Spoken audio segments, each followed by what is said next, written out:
Olá! Hoje a gente vai mergulhar nos resultados da Infracommerce do terceiro trimestre de 2025. E olha, a história que esses números contam é no mínimo fascinante. É um roteiro cheio de contradições que, à primeira vista, parecem não fazer sentido nenhum. Então, para a gente entender esse quebra-cabeça, vamos começar pela grande contradição nos números.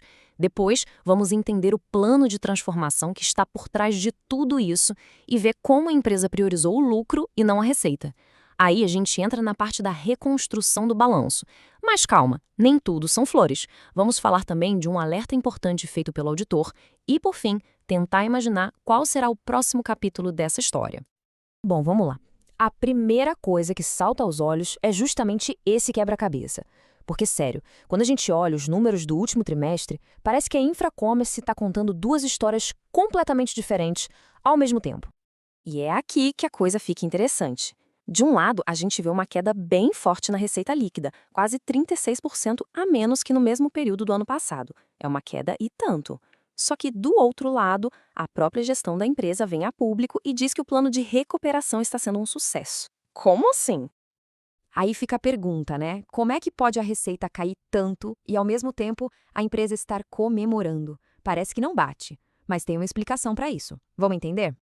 Ok, então vamos desvendar esse mistério. A resposta para essa aparente contradição está toda numa estratégia muito bem pensada da empresa, o que eles chamam de plano de transformação. E olha só o que o próprio CEO, o Mariano Oriozábala, disse. O ano de 2025 marcou um ciclo de reconstrução profunda. Ou seja, a palavra-chave aqui é reconstrução. Não é crescimento a qualquer custo. É arrumar a casa, sabe? Fazer aqueles reparos que são difíceis, mas que precisam ser feitos. E essa arrumação da casa tem alguns pilares bem claros. A Infracommerce basicamente mudou o foco. Em vez de só querer vender mais e mais, eles passaram a focar em eficiência. E isso significou tomar uma decisão bem dura, abrir mão de alguns clientes. Sabe aqueles contratos que até geram receita, mas no final do dia não dão lucro? Pois é, eles foram cortados. Então, aquela queda na receita não foi um acidente, foi totalmente planejada. A ideia era justamente essa, encolher para poder ficar mais saudável e melhorar as margens de lucro.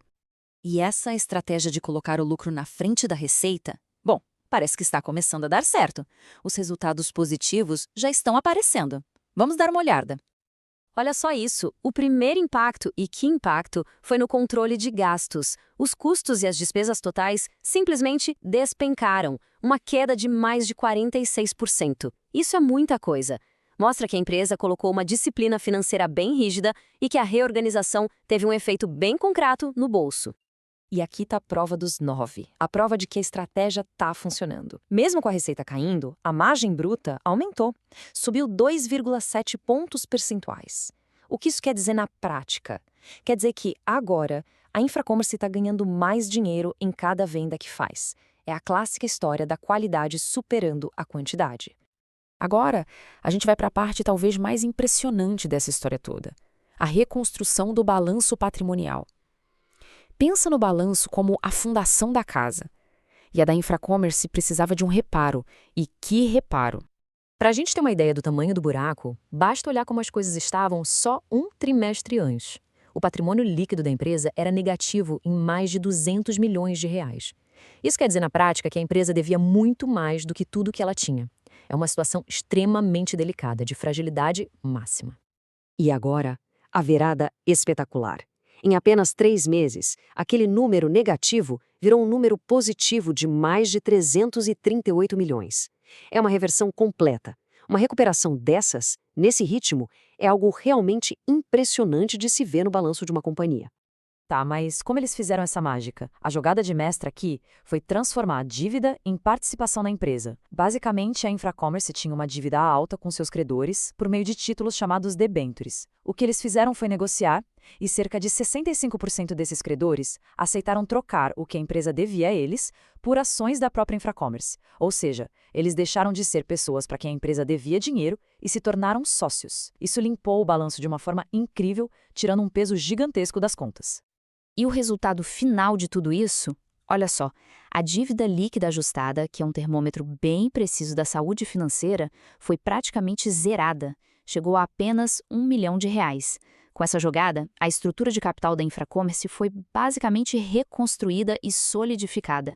Ok, até aqui a história é de muito sucesso, né? Mas a gente precisa de um choque de realidade.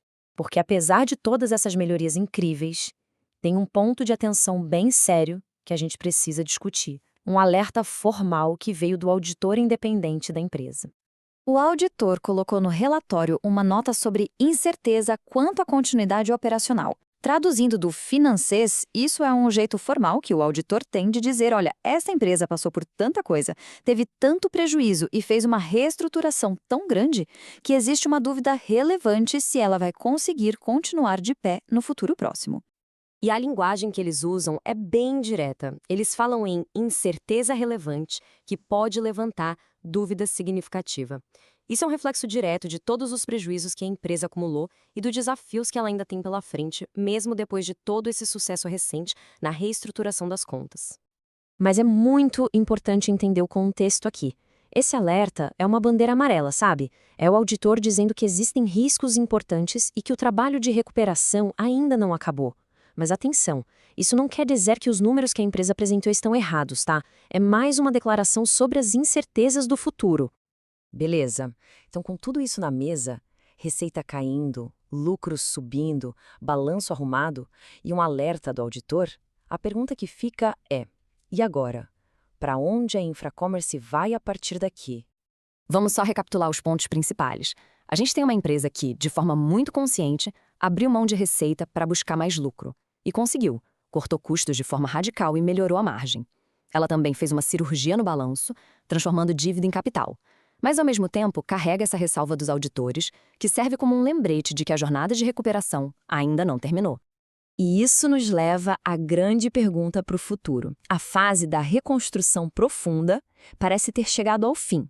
A casa foi arrumada, as finanças foram limpas. A questão agora é, com essa nova base, muito mais sólida, será que a Infracommerce vai conseguir virar a chave de novo e voltar a focar em crescimento? Mas dessa vez, um crescimento sustentável? Esse, com certeza, é o próximo capítulo que todo mundo vai querer acompanhar.